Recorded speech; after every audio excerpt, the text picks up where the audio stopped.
السلام علیکم ورحمۃ اللہ وبرکاتہ۔ الحمد للہ رب العالمین والعاقبۃ للمتقین والصلاة والسلام علی سید المرسلین وعلی آلہ واصحابہ اجمعین، اما بعد۔ اعوذ باللہ من الشیطان الرجیم، بسم اللہ الرحمن الرحیم۔ وقال ربکم ادعونی استجب لکم، صدق اللہ۔ خواتین و حضرات، ریاض الصالحین کا درس آپ کی خدمت میں پیش کیا جا رہا ہے۔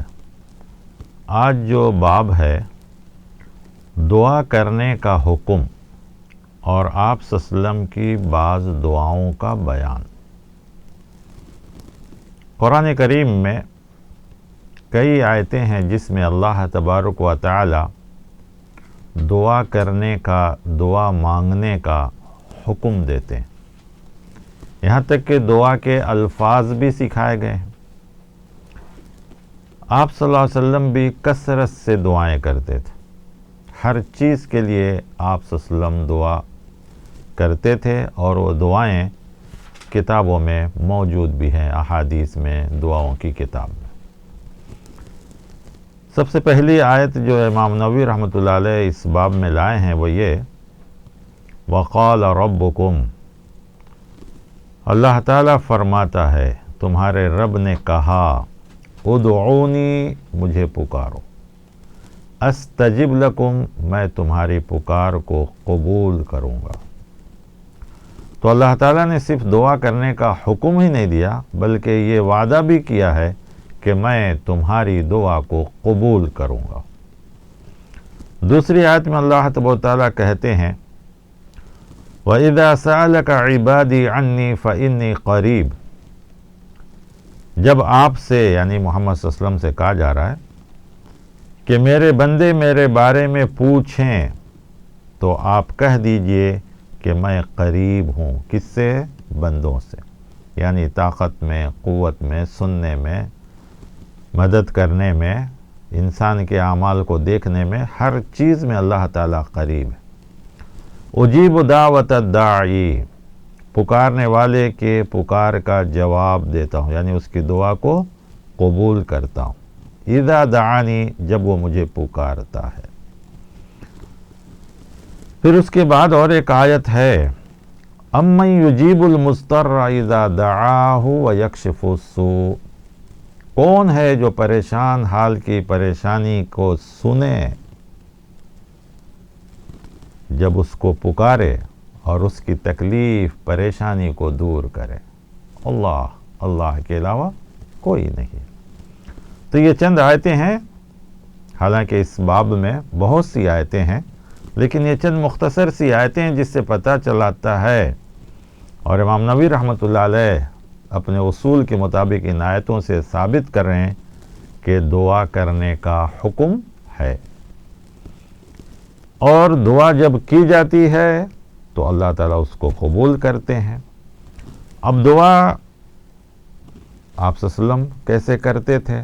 تو بعض دعائیں احادیث کے اندر منقول ہیں، ہم ان دعاؤں کو دیکھتے ہیں کہ آپ صلی اللہ علیہ وسلم کس کس طریقے سے دعا کرتے تھے، اور دعا کی اہمیت آپ نے کیا بتلائی ہے۔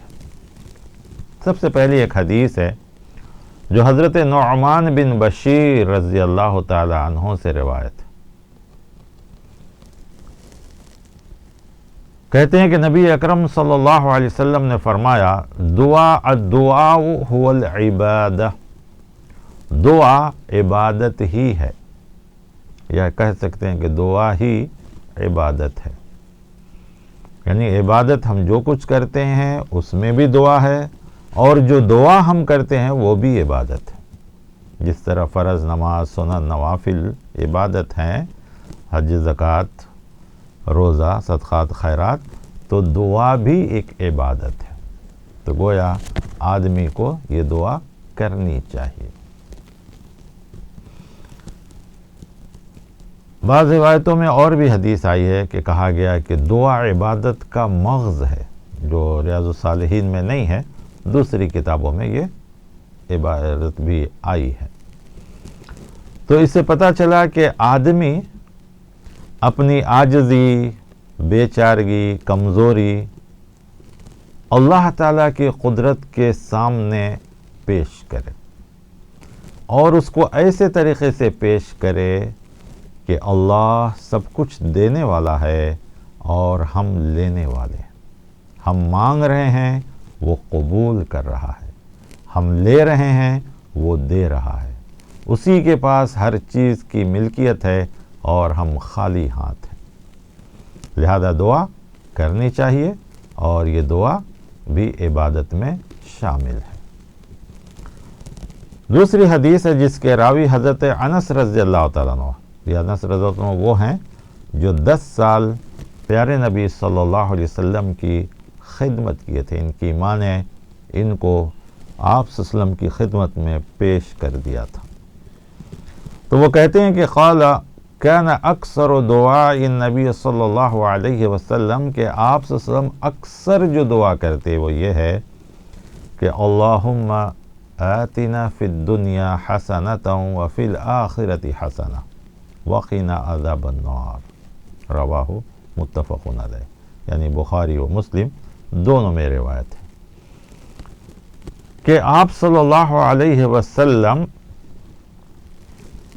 اکثر و بیشتر آپ کی دعا میں یہ چیز شامل ہوتی، یعنی اگر دوسری کوئی دعا بھی کرتے تو اس کے ساتھ یہ دعا کرتے، یا اس دعا میں اس دعا کو ملا لیتے، یا اسی سے اپنی دعا کو شروع کرتے، کیونکہ اس کے الفاظ مختصر ہیں لیکن ساری چیزیں آ جاتی ہیں کہ دنیا میں بھی بہتر طریقہ، بھلائی سب کچھ، اور آخرت کی بھی بھلائی، اور آخرت کی سب سے بڑی بھلائی کامیابی کیا ہے؟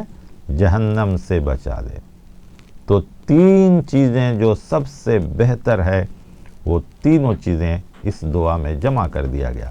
اسی لیے قرآن کریم میں بھی کہا گیا ہے کہ بہتر انسان وہ ہیں جو یہ دعا کرتے ہیں، ورنہ کچھ لوگ ایسے بھی ہیں جو صرف دنیا میں اچھے طریقے سے رکھ دیے دعا کرتے ہیں، اللہ نے اس کو پسند نہیں کیا، بلکہ پسند اس کو کیا کہ دنیا میں بھی اچھے طریقے سے، آخرت میں بھی اچھے طریقے سے، اور آخرت میں کون اچھے طریقے سے ہوگا؟ جو جہنم سے بچ جائے، کیونکہ آخرت میں جنت بھی ہے، جہنم بھی ہے، تو جہنم سے بچنا ہی سب سے بڑی کامیابی ہے۔ یہی وجہ ہے کہ یہ دعا طواف کرتے وقت، خواہ وہ حج کا ہو، عمرے کا ہو، یا طواف افاضہ ہو، زیارہ ہو، کوئی بھی طواف ہو، ہمیں رکن یمانی سے حجر اسود تک ساری دنیا کے مسلمانوں کو یہی دعا کرنے کے لیے کہا گیا ہے کہ ربنا آتنا فی الدنیا حسنہ، کہیں یا اللہم آتنا فی الدنیا حسنہ، یا اللہم ربنا آتنا فی الدنیا حسنہ، ہر طریقے سے بھی اس دعا کو کر سکتے ہیں۔ اس کے بعد ایک حدیث ہے جو حضرت عبداللہ ابن مسعود رضی اللہ تعالیٰ عنہ سے روایت ہے، وہ کہتے ہیں کہ ان نبی صلی اللہ علیہ وسلم کان یقول اللہم انی اسألک الہدی والتقی والعفاف والغنی، رواہ مسلم، کہ آپ صلی اللہ علیہ وسلم جو دعائیں مانگتے تھے اس میں ایک دعا یہ بھی اکثر ہوتی تھی کہ اللہ میں آپ سے ہدایت، پرہیزگاری، والتقی، والعفاف، پاک دامنی، والغنی، تونگری، بے نیازی، یعنی مجھے کسی کا محتاج نہ ہو سوائے اللہ کے، تو یہ چیزیں بھی آپ صلی اللہ علیہ وسلم اکثر مانگتے تھے۔ تو اس میں دیکھیے بہت سی چیزیں آ گئی۔ سب سے پہلی بات ہدایت، جو بہت اہم چیز ہے، آدمی کو ہدایت نہیں ملے تو کوئی چیز نہیں۔ اسی طرح تقوی، پرہیزگاری، نیکی، اور تونگری، پاک دامنی۔ پاک دامنی بھی بہت بڑی چیز ہے۔ آدمی کے اوپر ایک بار الزام لگ گیا، ایک بار دامن داغدار ہو گیا تو پھر ہمیشہ کے لیے ساری چیزیں ہو جاتی ہیں۔ پھر غنا، مال، اس لیے کہ مال نہ ہو تو آدمی کون سا کام بھی صحیح طریقے سے نہیں کر سکتا، بلکہ آج کل کے دور میں خصوصاً مال نہ ہو اور آپ کے پاس کتنا ہو صلاحیت ہو پھر بھی آپ کی کوئی قدر و قیمت نہیں۔ تو مال اس لیے نہیں کہ فخر و مباح، بلکہ اس لیے کہ ہم کسی کا محتاج نہ بنیں، کسی کے جو ہے ہم سائے تلے یا اس کے احسان تلے دب کر نہ رہیں۔ اور عفاف، گناہوں سے بچنے کو بھی کہتے ہیں۔ لوگوں سے سوال نہ کرنے کو بھی عفاف کہا جاتا ہے۔ دست پھیلانا، ہاتھ پھیلانا، ان سب چیزوں سے اللہ تعالیٰ بچا لے، یہ دعا بھی کرنی چاہیے۔ آپ صلی اللہ علیہ وسلم اور کیا دعائیں کرتے تھے؟ آپ صلی اللہ علیہ وسلم کی تو بہت سی دعائیں ہیں، لیکن جو ایک آدمی کو چاہیے وہ دعائیں جو ہے یہاں پر ذکر کی گئی ہیں، ان میں سے ایک ایک میں آپ کی خدمت میں پیش کر رہا ہوں۔ آپ صلی اللہ علیہ وسلم کی اور بھی ایک دعا ہے جو بڑی جامع دعا ہے، جس میں الفاظ کم ہیں لیکن ساری چیزیں ایک جگہ جمع ہو گئی ہیں۔ وہ دعا یہ ہے، اللہم اغفر لی وارحمنی واہدنی وعافنی وارزقنی، کہ اللہ مجھے بخش دے، وارحمنی مجھ پر رحم فرما، واہدنی مجھے ہدایت دے، وعافنی مجھے عافیت عطا فرما، وارزقنی اور مجھے روزی بھی دے۔ اکثر یہ دعا 2 سجدے کے درمیان پڑھنے کے لیے روایتوں میں آیا ہے کہ آپ صلی اللہ علیہ وسلم 2 سجدوں کے درمیان یہ دعا پڑھتے تھے ایک بار۔ بعض روایتوں میں اتنا بھی آیا کہ رب اغفر لی 3 بار، لیکن یہ دعا پڑھنا سب سے جامع دعا ہے، سب سے بہتر دعا ہے نماز کے اندر، جو آدمی 2 سجدے کے درمیان پڑھ لے تو یہ اس کے لیے بہت بہتر ہے۔ اور بہت سے مسجدوں میں تو آپ دیکھیں گے لوگ 2 سجدوں کے درمیان بالکل گیپ کم رکھتے ہیں، تو اگر اس وقت نہیں ہوتا ہے تو آپ اپنے سنت، نفل، وتر یا آپ اپنی نماز پڑھتے ہیں تو پڑھیں، یا اس میں تھوڑی دیر رک کر دعا پڑھ کے تب سجدے میں جائیں، یہ بہتر ہوگا اور بہت جامع دعا ہے، بہت بہتر دعا ہے، کیونکہ اس دعا کے بعد کہا گیا ہے فَإِنَّ هَؤُلَاءِ تَجْمَعُ لَكَ دُنْيَاكَ وَآخِرَتَكَ، کہ پیارے نبی صلی اللہ علیہ وسلم نے اس مختصر سی دعا میں ساری چیزوں کو جمع کر دیا ہے جو دنیا اور آخرت دونوں کے لیے بہتر ہے۔ جیسے آخرت کے لیے بخشش، دنیا اور آخرت دونوں کے لیے رحم فرمانا، ہدایت ہے تو دنیا میں بھی کامیابی، آخرت میں عافیت ملے گی تو دنیا میں بھی ہے، آخرت میں بھی ہے، رزق دنیا میں ہوگا تو خود بھی صحت مند رہیں گے، کھائیں گے پئیں گے، دوسروں کو خرچ کریں گے، صدقہ خیرات دیں گے، غریب مسکین یتیم بیواؤں کا خیال رکھیں گے، اور اپنی اولاد کو بھی مجبور نہیں کریں گے۔ تو ہر اعتبار سے دنیا اور آخرت دونوں کی بھلائی کو اس آیت میں جمع کر دیا گیا۔ خاص کر آپ صلی اللہ علیہ وسلم جو دعائیں سکھائے ہیں اس میں ہدایت کا پہلو زیادہ غالب ہے، ہدایت کی دعائیں زیادہ ہیں۔ تو ویسے ایک حدیث جو حضرت عبداللہ ابن عمر بن عاص رضی اللہ تعالیٰ عنہ سے روایت ہے، وہ کہتے ہیں قال رسول اللہ صلی اللہ علیہ وسلم اللہم مصرف القلوب صرف قلوبنا علی طاعتک، اے دلوں کو پھیرنے والے، بعض روایتوں میں مقلب القلوب آیا ہے، اس روایت میں مصرف القلوب، دلوں کو پھیرنے والے، ہمارے دل کو اپنی اطاعت پر پھیر دے، یعنی اپنی اطاعت پر جما دے۔ یا مقلب القلوب ثبت قلوبنا علی طاعتک آیا ہے، لیکن اس روایت میں مصرف القلوب صرف قلوبنا علی طاعتک، آپ کی اطاعت، آپ کی فرما برداری پر ہمارے دل کو جمع کر۔ یہ دعا بھی بڑی استقامت والی دعا ہے آدمی کو نیکی پر جمے رہنے کے لیے، کیونکہ دل ہی انسان کو ہدایت کی طرف بھی لے جا سکتا ہے، گمراہی کی طرف بھی لے جا سکتا ہے۔ دونوں چیزیں اللہ تعالیٰ نے دل میں ڈالی ہیں، نفس میں ڈالا ہے۔ اب ہمارا دل پاک ہوگا تو ہدایت کی طرف، اور اگر نفس برا ہوگا تو گمراہی کی طرف۔ اس لیے دل کو ہدایت پر رہنے کے لیے قرآن کریم کی بھی بہت سی آیتیں ہیں جس میں دل کو ہدایت کے لیے کہا گیا ہے، ربنا لا تزغ قلوبنا بعد اذ ہدیتنا، کہ اللہ ہمارے دل کو ہدایت کے بعد گمراہی پر نہ ڈال۔ تو اس کا مطلب ہے کہ دل کی ہدایت کے لیے بھی ہمیشہ آدمی کو دعا کرنی چاہیے۔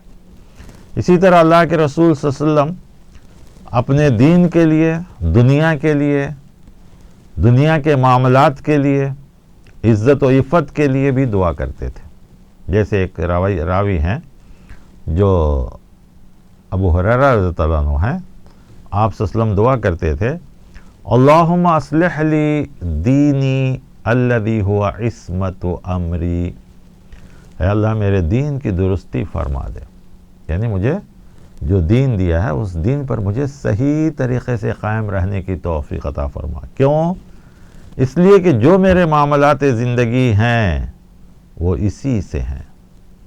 وَاصْلِحْ لِي دُنْيَايَ، اور میری دنیا کے حالت بھی بہتر کر دے، الَّتِي فِيهَا معاشی، اس لیے کہ اسی میں میری روزی ہے۔ تو معلوم ہوا کہ اسی دنیا میں رہ کے ہی ہم کو سب کچھ حاصل کرنا ہے۔ جن روایتوں کو لے کر لوگ کہتے ہیں کہ دنیا حقیر ہے، یہ ہے وہ ہے، تو حقیر کس کے مقابلے میں ہے؟ آخرت کے مقابلے میں۔ یہ نہیں کہ دنیا کی حقیر ہے، آخرت کے مقابلے میں حقیر کم ہے، اس کے سامنے کوئی حیثیت اس کی نہیں ہے۔ لیکن رہنا ہے اسی دنیا میں، اور اسی دنیا کی اچھی چیزوں کو استعمال کر کے اپنی آخرت بنانی۔ پھر اس کے بعد آپ دعا کرتے وَاصْلِحْ لِي آخِرَتِي الَّتِي فِيهَا مَعَادِي، اے اللہ میرے آخرت کو بھی اچھا کر دے، سنوار دے، جسے دنیا کے بعد مجھے ہمیشہ کا ٹھکانہ ہے، معادی، اسی کی طرف مجھے لوٹ کر جانا ہے، اسی کا مجھے وعدہ بھی کیا گیا۔ وَجَعَلِ الْحَيَاةَ زِيَادَةً لِي فِي كُلِّ خَيْرٍ، اے اللہ میری زندگی کو میرے لیے ہر بھلائی میں اضافے کا یعنی زیادتی کا ذریعہ بنا دے۔ وَجَعَلِ الْمَوْتَ رَاحَةً لِي مِنْ كُلِّ شَرٍ، اور موت کو ہر شر سے بچا کر راحت کا ذریعہ بنا دے، موت کو راحت کا سامان بنا دے اور ہر شر سے میری موت کے وقت حفاظت فرما۔ تو اس قسم کے بھی بہت دعائیں ہیں جو آپ صلی اللہ علیہ وسلم کیا کرتے تھے۔ آپ صلی اللہ علیہ وسلم جہاں ایک طرف اللہ تعالیٰ سے اچھی چیزیں، ہدایت، رزق، عافیت، مغفرت، صحت کی دعا کرتے تھے، تو بہت سی چیزوں سے آپ صلی اللہ علیہ وسلم نے پناہ بھی مانگی ہے، یعنی اس سے بچنے کی دعائیں کی ہیں۔ تو آئیے چند حدیثیں اس سے سنتے ہیں۔ حضرت ابو ہریرہ رضی اللہ تعالیٰ عنہ راوی ہیں، کہتے ہیں تعوذوا باللہ من جہد البلاء ودرک الشقاء وسوء القضاء وشماتۃ الاعداء۔ یہ بھی بخاری اور مسلم دونوں کے اندر حدیث ہے کہ آپ صلی اللہ علیہ وسلم کہا کرتے تھے لوگوں سے کہ لوگو تم پناہ مانگو، کس چیز سے؟ محنت مشقت کی سختی سے، من جہد البلاء، کہ انسان کے اوپر اتنی زیادہ محنت، اتنی زیادہ تکلیف اور مشقت نہ ہو جو ہم برداشت نہ کر سکیں۔ تو اتنا ہی ہم محنت کریں، اتنا ہی ہم مشقت اٹھائیں جو ہم برداشت کر سکتے۔ اسی طریقے سے تم پناہ مانگو بدبختی کے آلینے سے، یعنی کوئی بری چیز، کوئی آفت، کوئی مصیبت، بدبختی یعنی قسمت کی خرابی، ان سب چیزوں کے برائی سے بچنے کے لیے بھی دعا کرو۔ وسوء القضاء، اسی طرح برے فیصلے سے، کہ ہمارے بارے میں کوئی برا فیصلہ، یا ہم کسی معاملے میں جائیں تو کوئی برا فیصلہ ہمارے ساتھ نہ کرے۔ وشماتۃ الاعداء، اور دشمنوں کے خوش ہونے سے پناہ مانگو، کیونکہ ہر انسان کے دشمن ہوتے ہیں۔ آپ کی تھوڑی سی بھی ترقی، آپ کی تھوڑی سی بھی بڑھوتری، تھوڑا سا بھی اچھا کھانا پینا، رہنا سہنا، فوراً کس کو تکلیف پہنچاتا ہے؟ دشمن کو۔ تو کہا گیا کہ دشمنوں کے خوش ہونے سے پناہ مانگو، کہ دشمن کو کبھی خوش ہونے کا موقع نہ ملے۔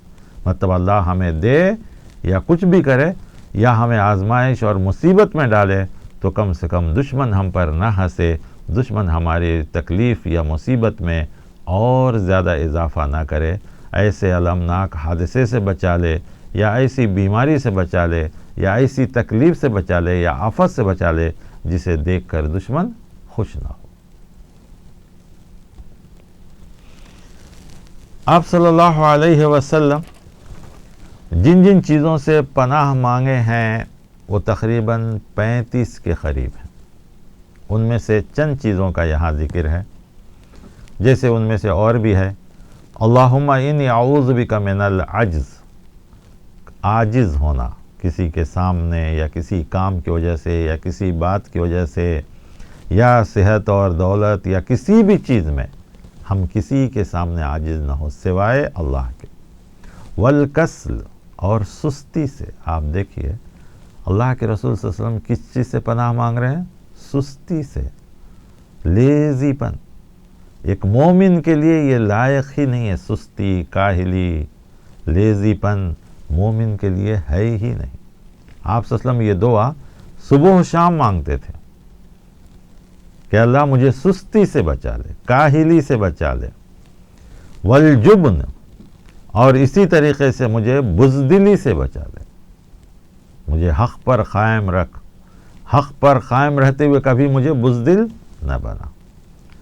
والحرم، اسی طریقے سے بڑھاپے سے، والبخلی، بخیلی سے، وَأَعُوذُ بِكَ مِنْ عَذَابِ الْقَبْرِ، اور قبر کے عذاب سے، وَأَعُوذُ بِكَ مِنْ فِتْنَةِ الْمَحْيَا وَالْمَمَاتِ، اور اسی طرح موت اور حیات میں جو فتنے آزمائشیں ہیں اس سے بھی بچا لے.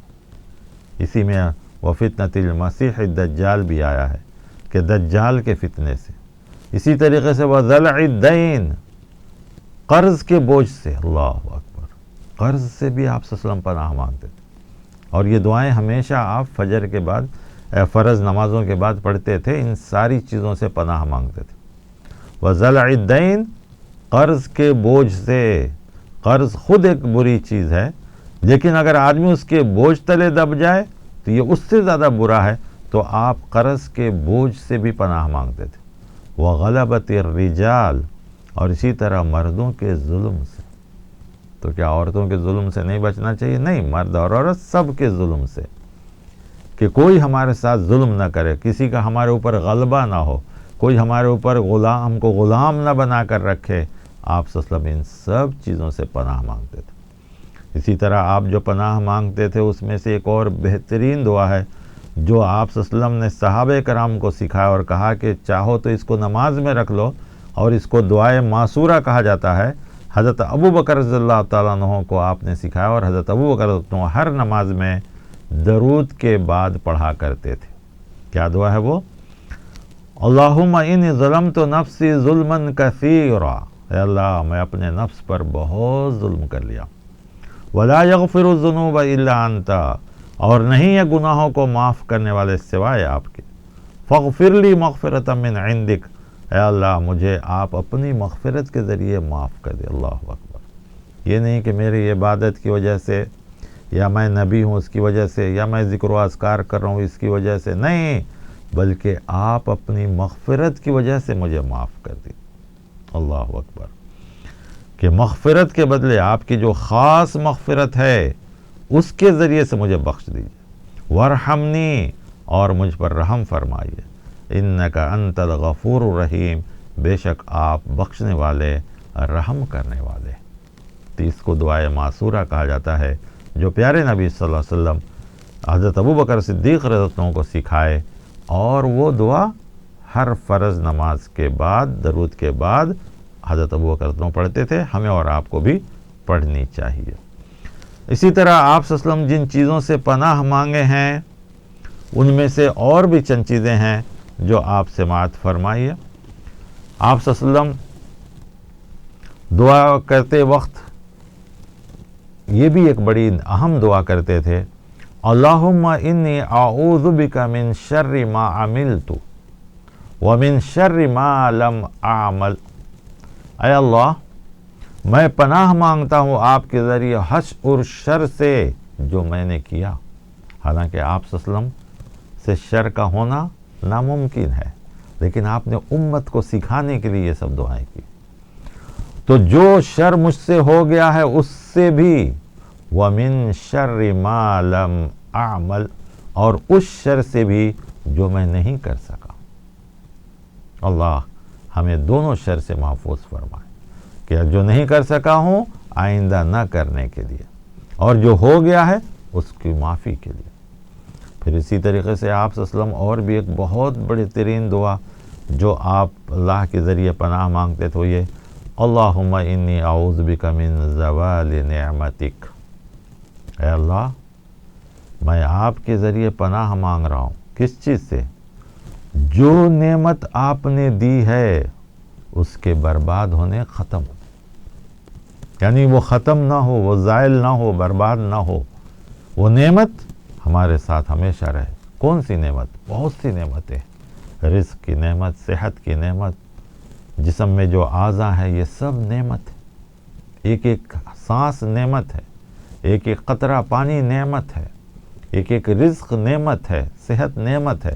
تو یہ ساری نعمتیں اللہ تعالیٰ جو ہمیں دیے ہیں یہ کبھی ختم نہ ہو۔ وَتَحَوَّلِ عَافِيَتِكَ، اور عافیت کے پھر جانے سے، یعنی عافیت، صحت و عافیت چلی جائے اور مصیبت پریشانی آ جائے، اے اللہ ہمیں اس سے بچا لیجیے۔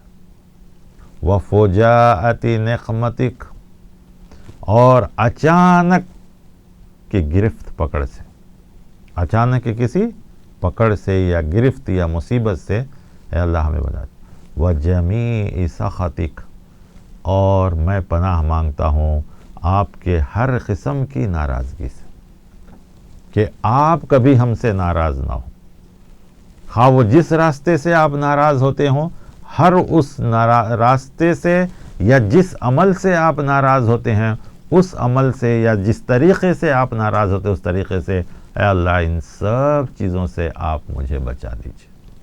اللہ اکبر! کون دعا کر رہے ہیں؟ جو سارے کائنات کے امام، جن کو سارے نبیوں کا امام بنایا گیا، جن کو اللہ تعالیٰ نے محبوب کبریا بنایا ہے، جن کی عبادتوں کے لیے پوری دنیا مل کر اتنی عبادت کرنی چاہے تو نہیں کر سکتی، ایسی شخصیت پیارے نبی صلی اللہ علیہ وسلم کہہ رہے ہیں کہ آپ کی کوئی نعمت مجھ سے دور نہ ہو، آپ کی عافیت ہمارے ساتھ رہے، کوئی مصیبت نہ آئے، اور اچانک مصیبت، اچانک آنے والی گرفت، پکڑ، مصیبت، ان سب چیزوں سے، اور جس راستے یا جس عمل یا جس بات یا جس کام یا جس چیز سے آپ ناراض ہوتے ہیں، اے اللہ ان سب چیزوں سے ہم کو بچا لیجیے۔ اللہ ہم سب کو بھی بچا لیجیے۔ اسی طریقے سے آپ صلی اللہ علیہ وسلم ایک اور چیز سے دو پناہ مانگتے تھے، اور وہ بھی بڑی اہم چیز ہے، وہ یہ کہ اللہم انی اعوذ بک من علم لا ینفع، اے اللہ ہمیں وہ علم نہ دیجیے جو فائدہ مند نہ ہو۔ اب یہ فائدہ مند کیسا؟ کہ سب سے پہلے ہم عمل کریں، ہم اس سے بہتر ہوں، ہم کو وہ فائدہ دے، ہمارے ذریعے سے دوسروں کو فائدہ دے، ایسا علم۔ وَمِن قَلْبٍ لَا يَخْشَى، اور ایسا دل نہ دیجیے جو آپ سے ڈرتا نہ ہو، جس میں آپ کا ڈر اور خوف نہ ہو، ایسا دل بھی نہ دیجیے۔ وَمِن نَفْسٍ لَا تَشْبَعْ، اور ایسا نفس بھی نہ دیجیے، نفس جو سیر نہ ہوتا، جس کو اطمینان نہ ہوتا ہو، سکون نہ آتا ہو، یعنی آپ جو بھی دیں اس سے با اطمینان ہو، سکون والا ہو۔ وَمِن دَعْوَةٍ لَا يُسْتَجَابُ لَهَا، اور ایسی دعا بھی نہ ہو جو آپ قبول نہ کریں، معلوم ہوا کہ ہم جو دعا کریں وہ قبول ہو جائے، تو اس سے بھی آپ بچا لیجیے۔ بہرکیف آپ صلی اللہ علیہ وسلم بہت سی چیزوں سے پناہ مانگتے تھے، ان میں سے چند چیزیں یہاں پر موجود ہیں، ہم نے آپ کے سامنے پیش کیا ہے، تو ہمیں بیک وقت اللہ تعالیٰ سے مانگنا بھی ہے، اور مصیبت، عافیت، تکلیف، بڑھاپے کی موت، مجبوری کی موت، مصیبت، اچانک آنے والی تکلیف، ان سب چیزوں سے پناہ بھی مانگ چاہیے۔ تو جن چیزوں سے ہم پناہ مانگتے ہیں وہ بھی دعا ہے، اور وہ دعائیں بھی ہمیں کرنی چاہیے۔ اللہ تعالی ہم سب کو اس کی توفیق عطا فرمائے، آمین۔ وصلی اللہ علی النبی۔